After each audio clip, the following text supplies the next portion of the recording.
'Cause I'm in the stars tonight. So watch me bring the fire, set the night light. Shoes on, get up. Assalamualaikum warahmatullahi wabarakatuh. Kami dari kelompok 4 akan menjelaskan tentang metode permainan dalam pembelajaran Bahasa Indonesia MI atau SD. Saya selaku presentator pertama akan menjelaskan tentang pengertian metode permainan. Metode permainan merupakan cara penyajian materi pelajaran dengan menggunakan situasi tiruan, berpura-pura menirukan, atau sebuah pola bermain dalam rangka untuk memperoleh suatu pemahaman tentang hakikat suatu konsep, prinsip, ataupun keterampilan tertentu. Menurut Joan Freeman dan Itami Munandar mendefinisikan permainan sebagai suatu aktivitas yang membantu anak mencapai perkembangannya yang utuh, baik secara emosional, intelektual, moral, guna memperoleh perkembangan yang utuh tadi.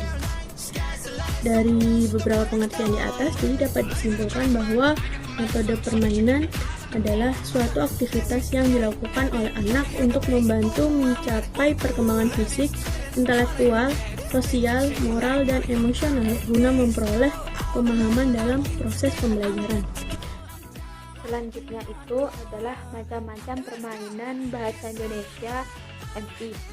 Nah, permainan bahasa Indonesia ini banyak sekali, tapi di sini saya akan membahas 3 saja permainan bahasa Indonesia. Nah, yang pertama itu teka-teki silang. Teka-teki silang itu adalah menebak padanan kata sesuai dengan jumlah kotak yang ditentukan. Nah, pasti banyak sekali anak-anak yang tahu tentang teka-teki silang dan cara mengajarkannya. Singkatnya itu adalah TTS. Nah, contohnya ini seperti ini. Nah, seperti ini. Kemudian yang kedua itu adalah close bergambar. Close bergambar adalah cerita rumpang yang di dalamnya terdapat sebuah gambar yang harus dideskripsikan dengan tulisan. Nah, jadi cerita rumpang close bergambar ini adalah kata yang kemudian terdapat sebuah gambar yang harus dideskripsikan. Seperti ini contohnya.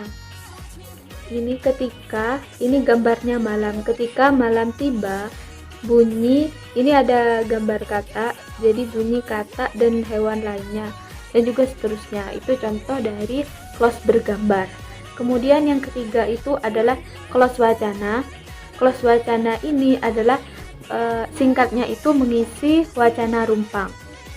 Nah, yaitu uraian cerita rumpang yang di dalamnya terdapat bagian cerita yang dihilangkan. Jadi ini seperti mengisi titik-titik. Contohnya itu seperti suatu hari seekor anak titik-titik berlari berkotek-kotek mencari induknya.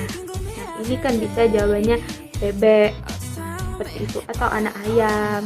Itu dicocokkan saja kepada cerita kata selanjutnya. Selanjutnya, saya akan menjelaskan mengenai implementasi metode permainan dalam pembelajaran bahasa Indonesia. Dalam hal ini, metode permainan digunakan untuk membangun suasana belajar yang penuh semangat dan antusias antara peserta didik. Dalam hal ini, ada beberapa karakteristik dalam metode permainan.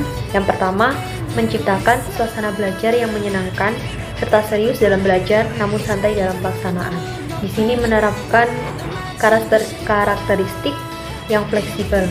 Kemudian yang kedua, menciptakan suasana pembelajaran yang aktif dan tidak jenuh dalam proses pembelajaran. Selanjutnya, faktor-faktor yang menentukan keberhasilan dalam permainan, metode permainan dalam pembelajaran bahasa Indonesia ada 4, yakni situasi dan kondisi, peraturan permainan, pemain dalam permainan, dan pemimpin dalam permainan.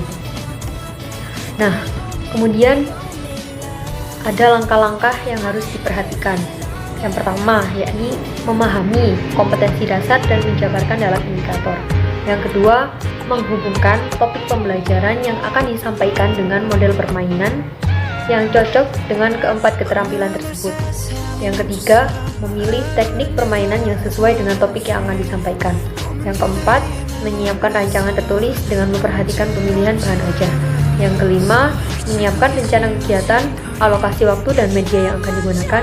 Dan yang terakhir yakni melaksanakan pembelajaran dengan teknik bermain secara efektif dan efisien.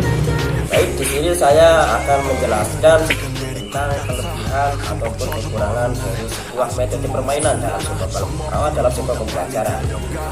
Yang pertama yaitu kelebihan dari metode permainan. Di antaranya yaitu yang pertama yaitu permainan bahasa sebagai metode pembelajaran dapat meningkatkan keaktifan siswa dalam proses belajar mengajar. Karena apa? Dengan metode pembelajaran permainan nanti di situ akan melibatkan keaktifannya karena tidak cuma monoton duduk menulis ataupun membaca. Jadi di situ adanya permainan kelompok dengan teman-temannya. Terus yang kedua yaitu aktivitas yang dilakukan siswa bukan hanya fisik tetapi juga mental. Nah, karena dengan adanya pembelajaran dengan metode permainan di sini anak-anak atau siswa dituntut untuk langsung mempraktikkan. Jadi bukan hanya materi-materi tapi juga harus praktik yang di mana di situ harus melibatkan mentalnya. Terus yang ketiga yaitu dapat membangkitkan motivasi siswa dalam belajar.